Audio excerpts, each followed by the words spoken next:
CBN Campinas. Apresentação: Sandra Lambert e Aline Albuquerque. 10h09. Bom dia para você que está chegando na segunda hora do CBN Campinas, desta segunda, dia 12 de maio de 2025. A tecnologia, a gente sabe que desempenha um papel fundamental na educação moderna, porque são oferecidas ferramentas, recursos que tornam o aprendizado um pouco mais dinâmico, interativo, também acessível. E aí tem a criação de ambientes de ensino que acabam sendo mais personalizados para explorar os conteúdos, também promover a colaboração entre alunos e professores. Só que é importante destacar que a tecnologia não substitui a educação também tradicional. Ela vem complementar e preparar o aluno para o mundo digital e para o futuro. E existe também uma dificuldade nessa aplicação, tanto que o assunto vai ser debatido no Fórum Diálogos na Educação no próximo dia 22 de maio, na cidade de Piracicaba. E para a gente ampliar um pouquinho mais essa discussão, a gente convidou a professora Danila de Pietro, que é doutoranda em educação pela Unicamp, especialista em convivência escolar, quem a gente agradece, deseja já um bom dia, boa semana, Danila. Bom dia, Danila. Bom dia, vocês me ouvem bem? Estamos te ouvindo, sim, muito bem. E essa dificuldade de utilizar a tecnologia, ela vem desde quando, Danila? Bom, a tecnologia, ela acompanha a história da humanidade, né? Agora a gente é muito envolvido nesses artefatos de tecnologia digitais, né? Mas não se resume a isso. E a gente pensando na educação, por exemplo, uma calculadora na sala de aula, ela pode ser uma tecnologia que vai ali ajudar o aprendizado. Uhum. E daí eu estou fazendo essa introdução porque não é de hoje, então, que a gente precisa conviver com essa tecnologia, né? E tem, de fato, muitos benefícios, né?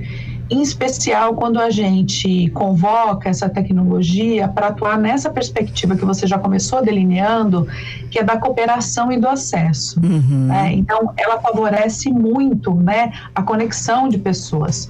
No mesmo espaço, ela pode dinamizar uma atividade que está sendo feita na própria sala de aula, como também ela pode colocar em contato pessoas que estão geograficamente bastante distantes, né? Sim. E o acesso no sentido de conseguir chegar perto de um conhecimento que talvez presencialmente aquela criança ou aquele adolescente não teriam condições. Então, de repente, conhecer um museu virtual, né? De repente, conhecer um acervo musical, né? Que no presencial, na vida física real, isso não seria possível. Então, que ela traz contribuições, né?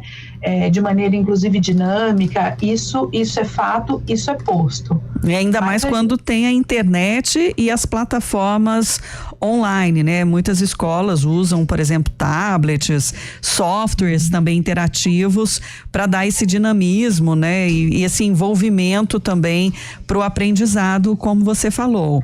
Mas você complementa de que forma? Não, eu ia dizer do contraponto, né, que se com uma mão ela traz uma série de possibilidades e de benefícios, com outra tem uma série de questões e de desafios que eu imagino que vão ser sempre, né, galgados aqui por nós. Então, vamos lá. Por exemplo, a gente não tem uma política de formação para os nossos professores com o uso de tecnologia. Então, por vezes, eles são pegos assim de improviso sobre como lidar com isso. É claro que a pandemia deu uma alavancada nesse processo, porque ela exigiu de um dia para o outro que os professores reconhecessem, né, os usos desses artefatos.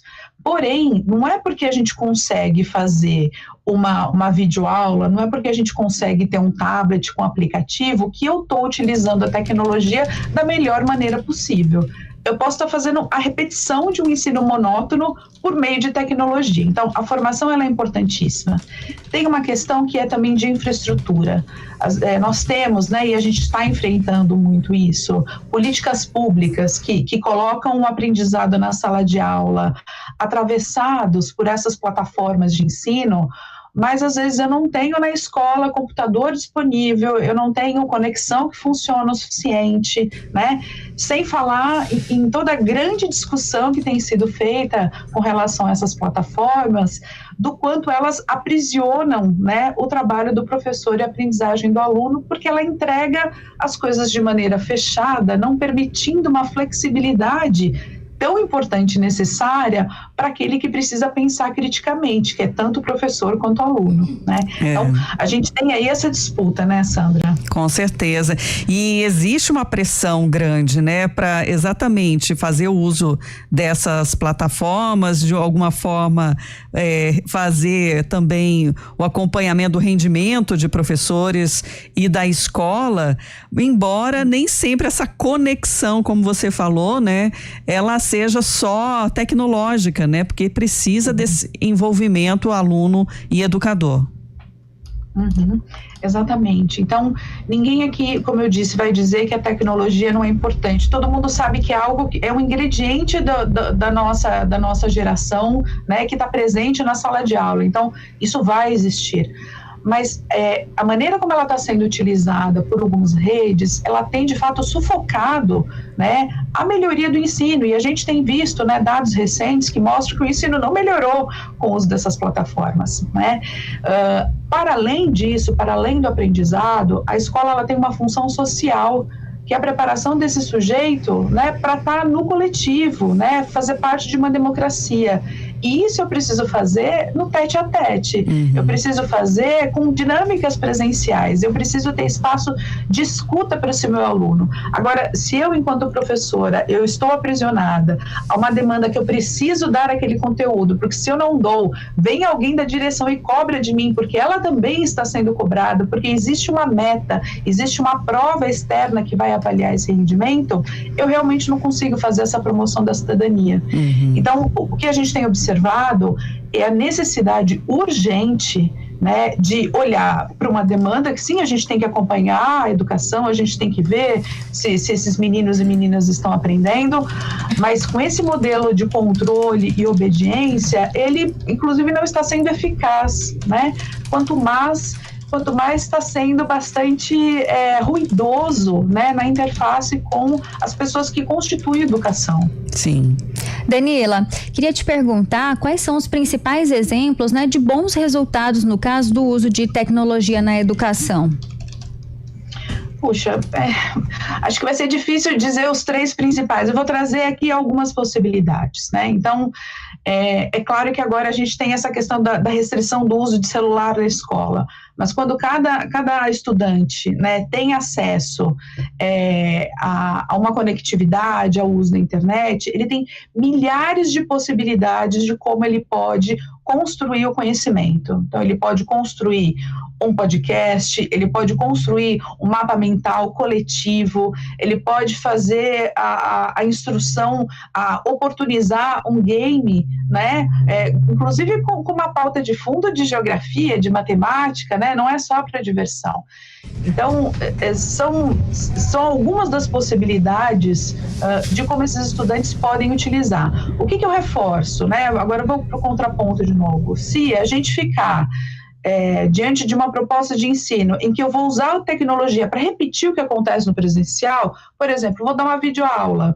Ela pode ajudar. Tem esse ingrediente que é assíncrono, que o estudante pode ver num outro momento, né? Não precisa ser só no momento da aula. Mas se eu só fizer isso, eu estou empobrecendo, né, essas possibilidades. Então, eu posso fazer uma interação, inclusive dramática, teatral com eles, né? Eu posso construir uma rubrica coletivamente para a gente pensar como a gente cresce aqui no nosso aprendizado. Então, são alguns dos usos apenas. Existem tantos outros. E quando a gente também volta naquela questão, né, da própria pressão da estrutura escolar, né, pelo desempenho e com acesso a essas tecnologias, eu queria entender também como que vocês avaliam a percepção dos pais, né, nessa troca de conhecimento, porque tem pais que querem que os filhos estejam todos engajados tecnologicamente, mas também preocupados com a questão emocional, e psicológica dos estudantes nesse contato, né, no universo escolar. O que você também pondera, né, da participação dos pais nessa discussão? Perfeito. Você tinha tocado antes já no ingrediente internet, né, que é um super ingrediente quando a gente pensa em termos de tecnologia e educação. E nós estamos lidando com um momento histórico em que essa internet, essas redes sociais, né, elas compõem a própria identidade desses adolescentes. Porque eles traçam ali as suas relações, eles colocam ali as suas expectativas, a maneira como ele quer ser visto pelo outro, como ele pertence também ao grupo, né? Que não se limita, e já algumas gerações, mas em especial para essa, não se limita só ao presencial, né? E o que a gente tem percebido também nesse momento? Um crescimento muito grande de adoecimento mental de crianças e adolescentes, em especial do Brasil, né? Isso mostra que precisamos fazer alguma coisa sobre a maneira como eles interagem com esse mundo digital. Então parece que a gente concorda sobre isso. E nesse sentido, né, essa parceria tão necessária e tão importante entre família e escola, ela precisa estar muito bem sintonizada, né? Porque vamos lidar ali com um grande gigante. Não vai ser fácil falar sobre isso. Então a gente precisa entender do que está falando, a gente precisa conhecer como isso se manifesta, quais são essas subcomunidades que existem na internet que podem ser danosas, quais são os riscos, quais são as potencialidades, né? É muito importante que a escola ajude também esses pais a fazerem esse aprendizado, porque nem sempre eles têm condições de entender sobre isso. Então, o papel formativo da escola vai para além dos estudantes. Então, chamar esses pais, mostrar como funcionam essas relações, né, possibilidades e riscos, vão ajudar e muito nesse sentido, né? A gente está atravessando agora, com a proibição do uso do celular nas escolas, né? Embora a gente saiba que existe também aquele ou aquela que vai burlar ali o sistema e que isso vai acabar acontecendo, mas um uso muito mais intensivo em casa, já que ele não pode usar na escola, né? E ele usava antes. Então, é importante um acompanhamento dos pais para entender quais são os sites que o filho costuma conhecer, quais são os influencers que ele admira. Mas como eu vou fazer isso, Danila? É por meio da vigilância? Sim e não. A gente, em algum momento, vai precisar pegar o celular e ver que tipo de mensagem está sendo trocada ou não. Mas isso não pode ser o tempo todo. Eu preciso de muito diálogo e negociação. Você entendeu o que esse influencer está falando para você? Você concorda com isso? Quais são as consequências desse tipo de atitude, né? Então, ter esse canal aberto de comunicação é extremamente importante para que a gente possa atravessar esse momento, né? Com certeza. E o diálogo é extenso, viu, Danila? A gente só está aqui realmente trazendo um pouquinho de reflexão para os nossos ouvintes, que são educadores, são pais, porque é isso, né? Uma construção também coletiva.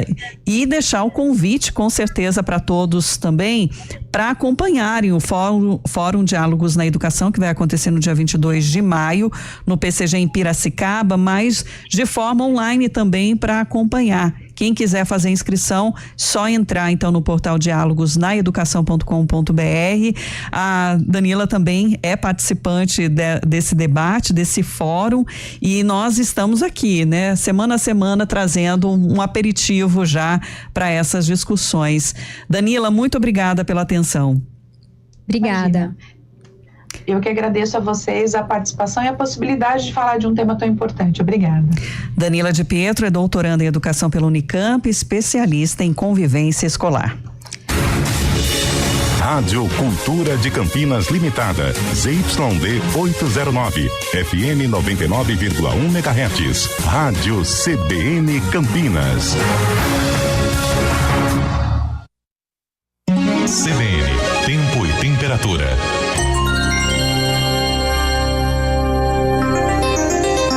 Aline Olaia com a gente para trazer a atualização do tempo, da temperatura. Subestimei o friozinho desta segunda-feira. Aline, bom dia para você. Bom dia. Oi, meninas, bom dia. Bom dia para todo mundo que está começando a semana aqui com a gente na CBN. Uma semana começando fria, né? Sim, já era prevista, né? Você já tinha